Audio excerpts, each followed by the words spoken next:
Hello दोस्तों, classroom में आपका स्वागत है। आज हम जानेंगे आर्टिकल 108 जिसमें उल्लेख है संयुक्त अधिवेशन का। संयुक्त अधिवेशन किसका? लोकसभा और राज्यसभा का संयुक्त अधिवेशन या साथ में बैठना। हमने पिछले क्लास में देखा था आर्टिकल 107 के तहत साधारण विधेयक के मामले में जब लोकसभा और राज्यसभा के बीच में गतिरोध पैदा हो जाता है तब भारत के राष्ट्रपति लोकसभा और राज्यसभा का गतिरोध उस बिल के मामले में दूर करने के लिए संयुक्त अधिवेशन बुलाते हैं। तो पहला प्रश्न ये बनता है, संयुक्त अधिवेशन कौन बुलाते हैं? तो भारत के राष्ट्रपति। अगर ऑप्शन हो लोकसभा अध्यक्ष तो आंसर नहीं करना उसको सही, वो गलत आंसर होगा। लोकसभा अध्यक्ष, भारत के राष्ट्रपति संयुक्त अधिवेशन बुलाते हैं और सिर्फ साधारण विधेयक के मामले में, साधारण विधेयक के मामले में संयुक्त अधिवेशन बुलाया जाता है। आर्टिकल 107। धन विधेयक या संविधान संशोधन विधेयक के मामले में संयुक्त अधिवेशन नहीं बुलाया जाता है।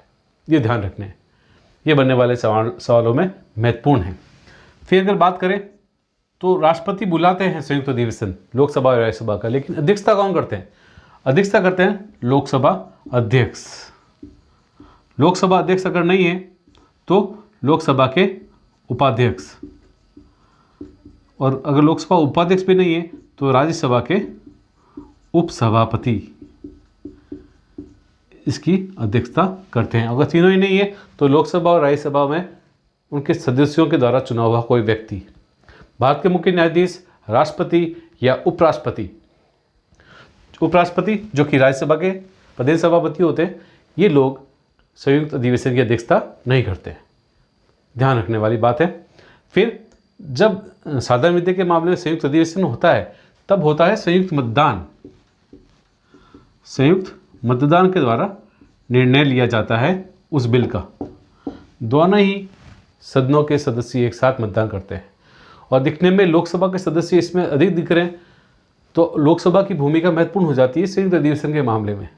लेकिन दलीय स्थिति क्या है? लोकसभा और राज्यसभा में जो सत्ताधारी दल है उसकी दलीय स्थिति क्या है और विपक्षी दलों की दलीय स्थिति क्या है, ये महत्वपूर्ण होता है।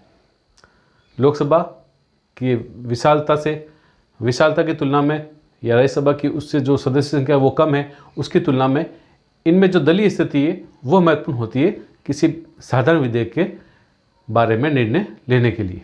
दलीय स्थिति महत्वपूर्ण होती है संयुक्त अधिवेशन में।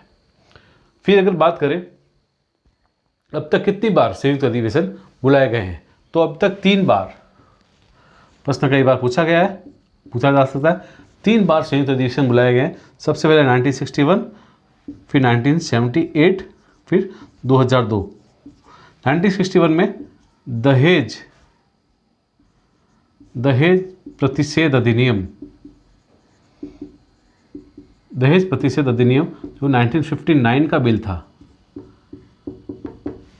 फिर पहली बार बुलाया गया संयुक्त अधिवेशन। फिर दूसरी बार बैंकिंग सेवा अधिनियम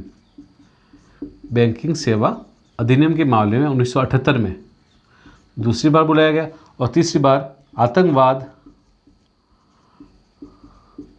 निवारक अधिनियम के मामले में सन 2002 में तीसरी बार संयुक्त अधिवेशन बुलाया गया लोकसभा और राज्यसभा का।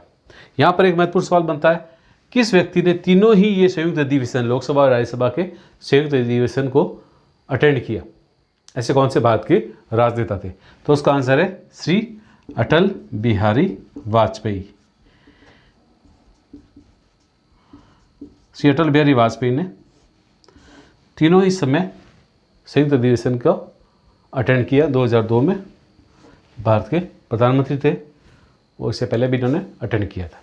तो ये हैं आर्टिकल 108 संयुक्त अधिवेशन से संबंधित महत्वपूर्ण तथ्य और बनने वाले सवाल। उम्मीद करता हूँ वीडियो पसंद आया होगा। वीडियो पसंद आता है तो चैनल को सब्सक्राइब कीजिए और शेयर कीजिए। अगली बार किसी इंपॉर्टेंट टॉपिक के साथ फिर हाजिर होऊंगा। तब तक के लिए धन्यवाद।